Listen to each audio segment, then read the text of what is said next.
Everyone, welcome to another edition of What Drives You. I'm Stan Windhorn. Unfortunately, my co-host Carl Bauer is on an airplane right now, so he couldn't be here, which is a bummer because this is truly a special guest.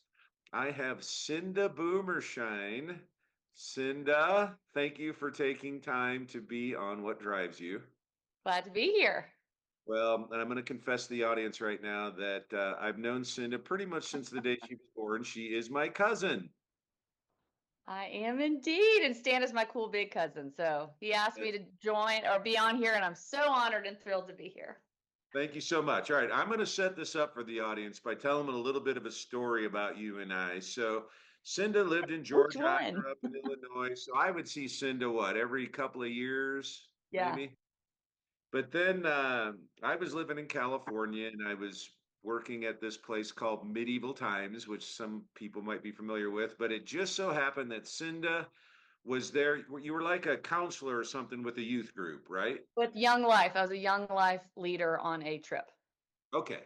So anyway, they happened to be coming to see the Medieval Times show, and of course, I made sure I was working that night, and we had a blast at the show. But then afterwards, we were hanging around in the nightclub, and Cinda's like, "Hey, we got a day off tomorrow. What are you doing?" And I'm like, "Well, I'm going skydiving because me and some of the other knights at Medieval Times were into skydiving at this time." And Cinda was like, "I'm going with you." And the reason I'm telling this story is there was four or five of us that started skydiving, and out of those four or five guys, we probably brought, I'm not kidding, maybe 350 people out to do a jump. But my cousin Cinda is the only one that had zero trepidation, zero fear. She was like, let's go the whole time. I'm like, who is this person and how is she related to me? Um, Young and foolish, but also fully trusting in her cousin Stan. So, well, one of but these you days, did. Yeah, you did hook me up to a guy named Vinny. So that maybe should have been a red flag, but oh, Vinny, yeah, he was a heck of a skydiver. We got to find the video I've got it because somewhere, I'm sure. yeah, what the video I'm talking about for people who are watching right now is I am about to jump out of the plane just before Cinda's doing her tandem, and the side of my family. So Cinda's dad is my uncle from my mom. She's my mom's brother, and that's a conservative side of my family. And so I'm just like, what's everybody going to think that I'm taking my cousin skydiving? So I'm Your like, baby cousin. my baby cousin, Uh-huh. Uncle Emlyn and Elizabeth. She's an adult now. She made her own decisions. See ya. And then I dive out of the plane.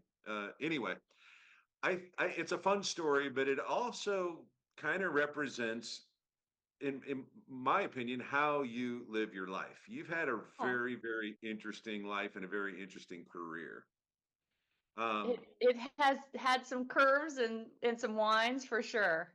yeah. So um, when I brag about you, one of the things I always say is that you've had this really cool career and everything, but both you and your husband Mark have just remained just the sweetest, most humble people.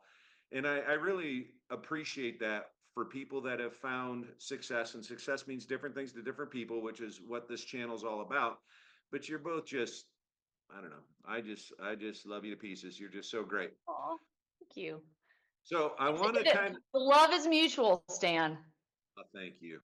Um, so I kind of want to start at the point of your life when you and Mark Boomershine, Mhm. which is the coolest name ever, got married. Um, some of the people who have maybe watched this channel before know that What Drives You started off because Caller and I have both been in the car business, but Mark's family was just getting out of the car business, right? They Yep. had some car dealerships there in Atlanta.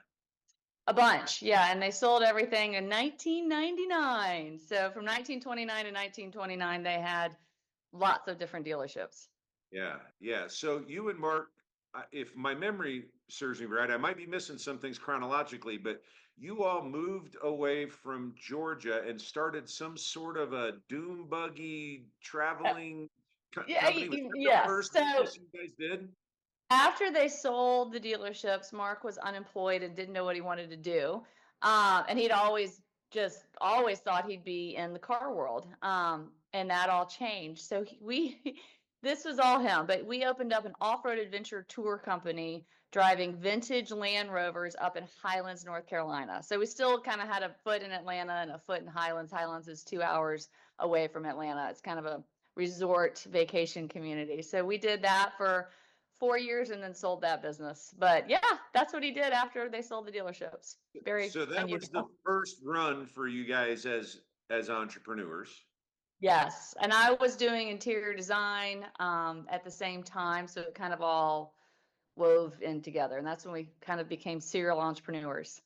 Yeah, and it hasn't stopped, has it? Nope, I don't want it to either. It's so fun. It is fun. All right, so again, I might be missing things chronologically, but this is one of the things you and I kind of had in common is we both sort of been in the entertainment world. I had a little TV show in there in California, but you were one of the hosts, I believe. It was called Movie and a Makeover. Yep, I was the on-camera interior designer. So not they had like a host, and then they would hire experts to do either people makeovers or places makeovers, and I did their places makeovers for 11 years. Yep. Wow. Okay. Uh-huh. Yep. Explain that. My memory of it was people would watch a movie, and during the commercial breaks, you would start off with a room, and Mm-hmm. then commercial there would be some, you would show the improvement until Yes. the end of the thing where you had made over the room. Did I got that right? No, you got it right. So TBS at the time had dinner and a movie, which aired on Friday nights, and on Saturday mornings was movie and a makeover. So it's technically called interstitial programming, but we would do the makeovers kind of like during commercial breaks, basically. So we made over everything from bedrooms to a vintage Airstream.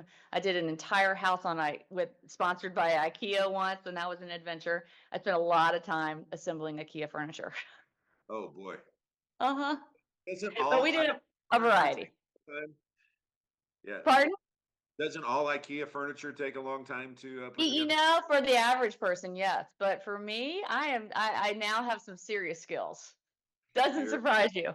I'm also, my dad's daughter. So Mark and I would have races to see who could like compete a piece fastest. All right, just for our listeners to understand that reference, her father, my Uh-huh. uncle Rylan, was a very successful and talented architect and builder in the Atlanta area.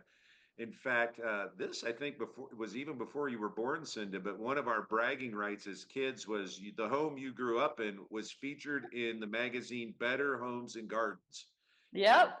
that was just big news for us to say my uncle's houses. Yeah, That's so so cool. I love that. yeah. Well, so going back to moving to makeover, how did Huh? you ever even get involved in that? How did that That's happen for you? That's a great question. So we had Highland Safari, which was the off-road adventure tour company, and a TBS show came to do a piece on Highland Safari. They met me, and they were casting experts for this new show that they were bringing on board. And they knew I was an interior designer. They said, come do a screen test. And they said, bring a picture and, come chat with us. So I didn't have a headshot. So I literally like ripped, or I used scissors, but I cut Mark out of a photo. Like, Stan, you'll laugh at how like hilariously novice this is. I literally cut Mark out of a photo so you could probably still see his hand like on my shoulder. And then they were casting for experts, and I went in and they go, so what are you an expert of? And I go, well, absolutely nothing, but I'm really good at a lot of things. So somehow not being an expert got me cast as an expert, and I went on to do that for a while. It was really fun. Yeah, 11 years. I guess I didn't realize that that was that long of a run for you, but what, It wasn't constant, so they did more. It was more cost effective to produce a person makeover than a room makeover. So I would film about average every 6 weeks or so. yeah, You never know. I get a call on a Tuesday. Can you film on a Friday? Sure. why not? Yeah. So what I know in my little TV show experience, it wasn't a big deal. It was a local show, played a lot, but it opened up a lot of really cool doors for me. I would have done it for free because I got to meet cool people and go to. Uh-huh. So, did moving a makeover do anything like that for you? What were the side benefits of that gig? I think the biggest side benefit for me was that I identified a need that I wasn't in the marketplace, and that's what spawned Cinda Be, my next venture. I was, traveling back and forth from Highlands between the set. I was trying to carry all my stuff, and I didn't have the right bags. So that was probably my biggest takeaway from moving in a makeover. It was a blast. I loved working with all the people, but it wasn't like your job or you're meeting like celebrity type people. I was just in people's homes making over a room and hoping they liked it, which they did. Thank goodness. We were not trying to go for shock. We were just trying to make good TV. So that my biggest takeaway on the whole thing was that it helped me identify a hole in the marketplace that I Okay. didn't. So we're at I think a big chunk of your Uh-huh. entrepreneurial career now. You just mentioned it, but you just said that you personally didn't have the kinds of bags you needed to be moving back and forth, and that was the birth of Cinda B. That is Uh, correct. I needed a bag and I couldn't find it. And I just finished business school too. So I got my MBA and I knew I wanted to create something. I didn't know what it was. And then when I realized that there's, a need out there, and if I needed it, other people needed it. And so Cinda B was born. I designed my first bags. I was committed to manufacturing in America, I'm sure, because of our grandparents' farm and roots.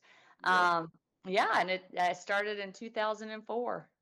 All right. I want to Long get time ago. back to what you just said in just a second, but let's go Uh-huh. back to the beginning of Cinda B. So how did you come up with the initial designs and maybe share with the people who are watching right now all the different kinds of bags that you ended up designing? How did that even Yeah. happen? Well, I knew what I wanted and what I needed, and I can sew. That's one of those random things that I'm not an expert of anything, but I know a lot about a lot of things. So I just made my own samples and then, realized it wasn't rocket science. Like we can manufacture this here stateside. So I made my first round of samples and then I went around and did my best to find a manufacturer, and it took a while to find the final manufacturer, but yeah, that's what I did. And I just kind of dream up and design, and that part is just all it's all in my head. It just kind of comes out as a bag. One of the things that I found kind of interesting is I would be going through something like People magazine. I don't know if that's the exact magazine, but there was a bunch of Yep. them, and all of a sudden there'd be some celebrity and they've got my cousin's bag on their shoulder. Um, was that part of the marketing plan, or did that just happen organically, or how did that kind of help with the success? It all happened in all sorts of different ways. Like the first celebrity featured was he was either in Us Weekly or People Magazine. Was carrying a bag was a dude. It was Robert Downey Jr. It's like Oh I wow, created a line okay, of women's bags, and here's Robert Downey Jr. just carrying her bag. We were asked, that one came about because we were asked to be the gift bag in a gifting lounge for Sundance way back when. So yeah, every celebrity sighting kind of has a different kind of genesis, if you will. Some sure. people just really liked the bags and saw them in the stores, and then there would be, those are the best. They'd be spotted carrying them. Sometimes we sent out, just bags of celebrities, but that really never had a big impact for us. It was when they just adopted them because they loved them and were wearing them all the time. Yeah, nice.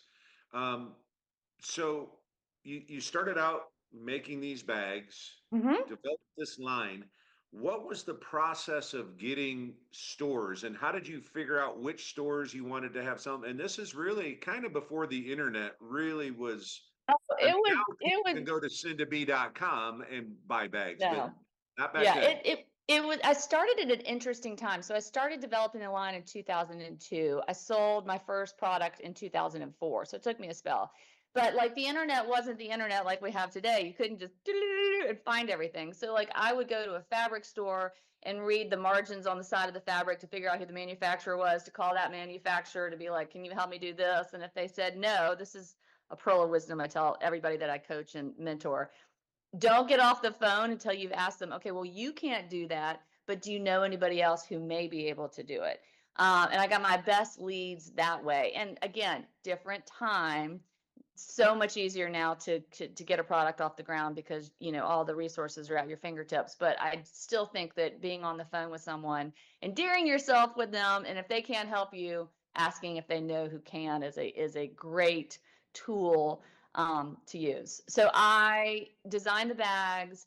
I had to get my fabric custom printed because I started Cinda Bee with the mentality design as you intend to proceed. So I didn't want to go to the local fabric store and buy fabrics and make a bag. I want to design my own custom fabric. So that was an extra layer of difficulty.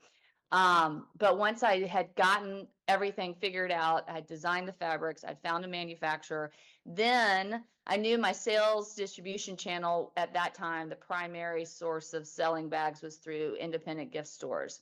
And independent gift stores primarily purchase product through the gift shows that are scattered around the country, the biggest one being in Atlanta. So that was really handy because I'm in Oh, Atlanta. yeah, Yeah, so I did my first gift show in January of 2005 here in Atlanta. And then I did them in New York and Dallas. I did some in California. I mean, I did them all over the place. So that is how I got into stores. so that's you would set up like a booth at these gift stores, Mhm. and the different store owners would come by. You'd have conversations, and then what Yep. did they? And I'm asking these questions because maybe there's somebody who's watching who's got an idea for a product. When they said, "Cinda, I love your bags. I want these," did then they Uh-huh. buy them wholesale and put them in your store, Yes. or do you consign them to them, or a little bit of both? How does that work? I was a wholesale model, meaning they would buy them from me at wholesale pricing, and then they basically double it when they sell it in their retail store. So that's the model that I developed because that at the time was the best way to get, you know, onto people's shoulders ultimately. Right. But now it's so different because most people buy online. So it's a completely different, and you can pricing structures have changed. A lot of things have changed since then. But that's how the trade shows work is they buy it at wholesale and then they sell it at retail, which is usually twice what they paid for it, give or Right. take. I think that's a pretty standard Hmm. model with most products that go from wholesale to retail. Is Yep. retail's typically marked up 100% from the wholesale price. You touched on something a little bit ago, and this is another thing that I'm just proud of you about. Is you wanted to make sure that this was a product that was manufactured in the United States. So tell me a little bit about that, and then tell me how you ended up with that unique factory of yours. And can you tell Yeah. us that story? So you'll laugh at this story. I remember when my dad bought his first import car and we drove it to visit our grandparents. And your granddad, uh, dad's dad, your mom's dad, was He's mad. your granddad too, by the way. Yeah, your granddad, my granddad, our granddad. He was mad at my dad for driving a European car. Did you know Wow. the story? No, I didn't know this Oh, story. he was not happy about it. And it was so interesting because that was the moment, and I remember it so vividly because they lived in the farms, fields of Illinois. It was that Yeah. moment where I realized the value and importance of American-made products and how there are, so many people outside the bubble of my city life who depend on on consumers purchasing American-made products. And so when I designed Cinda Bee, I thought, it's a sewn good. We can for sure do that here. Let's do it here. So we did. And I spent the next however many years fighting that battle. It is not easy to produce here and people don't value it, but they should, and they're gonna sooner rather than later, maybe. Well, mean, I guess it depends. As a whole, I guess you're probably right. People could care less where it's made. It's just about what can I buy it for? Yep. But the factory you ended up making this with, there's a little bit of history there. Can you kind of talk Yeah. about that? Because it plays into Going keeping overseas. people employed.